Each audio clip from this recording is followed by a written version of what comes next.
Las cumbres de la OTAN y del G7 que se realizaron en estos días muestran a un mundo que avanza hacia atrás, un mundo que avanza aceleradamente hacia antes de 1977. Fíjense qué retroceso. Las cumbres que se realizaron en Baviera, el G7 y en Madrid, la OTAN, muestran que se está reconstruyendo lo que en el siglo XX se dio en llamar el cordón sanitario. O sea, otra vez el mundo se parte en dos. El mundo retrocede hacia atrás, incluso hacia antes de 1977. ¿Por qué? Porque se vuelve a dibujar, a planificar, a avanzar hacia un cordón sanitario. Este tema que viene de la medicina y que hace mención a las barreras de contención de las enfermedades infecciosas, fue usada por primera vez como imagen para explicar lo que planteaba por Georges Clemenceau, por entonces primer ministro de Francia. Acababa de terminar la Primera Guerra Mundial y Clemenceau planteaba lo que iba a ser necesario en Europa para contener el comunismo que había irrumpido en Rusia y que estaba convirtiéndose en la Unión Soviética.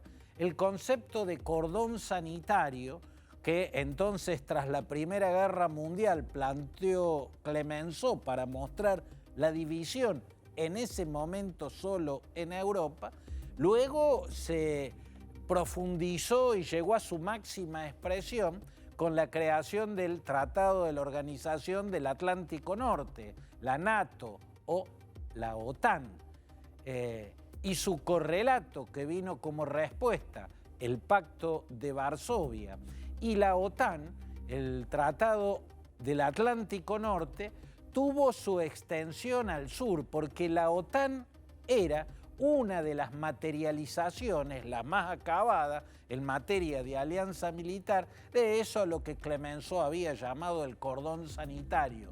Pero ese cordón sanitario estaba destinado exclusivamente a Europa y a la Unión Soviética. Posteriormente, cuando en 1949 las fuerzas comunistas lideradas por Mao Zedong triunfan sobre el ejército del Kuomintang y derrotan a las fuerzas que lideraba Chiang Kai-shek, entonces China se convierte en la República Popular China y a partir de entonces las potencias noroccidentales empiezan a plantearse la necesidad de extender el cordón sanitario hacia el sur para acercar también a China, y es por eso que se crea la llamada SEATO, la Organización del Tratado del Sudeste Asiático, que incluyó a Estados Unidos, el Reino Unido de la Gran Bretaña, Francia, Pakistán, Tailandia, Filipinas, Nueva Zelanda y Australia. Eso fue la SEATO, una extensión del cordón sanitario que en el norte tenía como expresión a la Alianza Atlántica, en el sur se extendía para cercar también, en términos geográficos y geopolíticos, y geoestratégicos, a la República Popular China. Pero luego de que Mao Zedong y Richard Nixon llevaran a la práctica los acuerdos que habían negociado sus respectivos cancilleres, Zhou Enlai y Henry Kissinger, terminó desarticulándose la SEATO. En 1977 se decide dar por desarticulado la organización del Tratado del Sudeste Asiático. Ya no hacía falta. Estados Unidos se había entendido con la China de Mao Zedong y de Zhou Enlai. De ahí el más fue otra historia. Y fíjense hasta qué punto de vista, hasta qué punto llegó a ser una historia diferente, que en el 2010 cuando la OTAN en sus cumbres elabora un documento llamado concepto estratégico. El concepto estratégico son documentos que va elaborando en cumbres cruciales. El concepto estratégico de hace 12 años no mencionaba a China, no la mencionaba, y a Rusia la mencionaba considerándola un socio estratégico. O sea, al Estado ruso lo menciona considerándolo un socio estratégico. Hace solo 12 años, el documento Concepto Estratégico de la Alianza Atlántica no mencionaba a China y al Estado ruso lo consideraba un socio estratégico. En las cumbres del G7 y de la OTAN vemos cómo ese mundo ha desaparecido, ¿no? Y en el hecho de que en la cumbre de la OTAN, además de los miembros de la OTAN, ampliando la OTAN con la incorporación o la invitación a incorporarse a Finlandia y a Suecia, invitación que se hizo efectiva recién en esta cumbre de Madrid, porque hasta esta cumbre de Madrid el presidente turco Recep Tayyip Erdogan bloqueaba ese ingreso en demandas de acuerdos sobre los dirigentes del PKK y otros peshmergas, o sea, luchadores kurdos del Medio Oriente, sigan recibiendo refugio y protección en esos países escandinavos.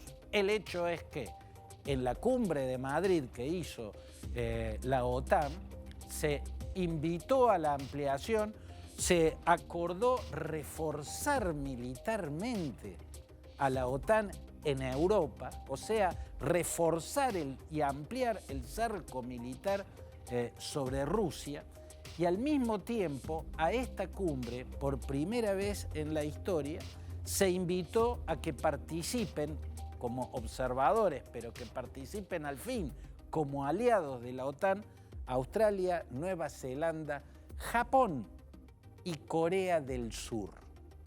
O sea, vemos en esta participación el germen o la semilla de una nueva SEATO, de una nueva organización del Tratado del Sudeste Asiático, un nuevo cordón sanitario contra China. Estos son los hechos desde mi punto de vista más trascendentes, ¿no? Y que muestran que otra vez el mundo se está partiendo en dos mitades, igual que como lo estuvo entre la Segunda Guerra Mundial y el año 1977. Se está partiendo en los mismos términos.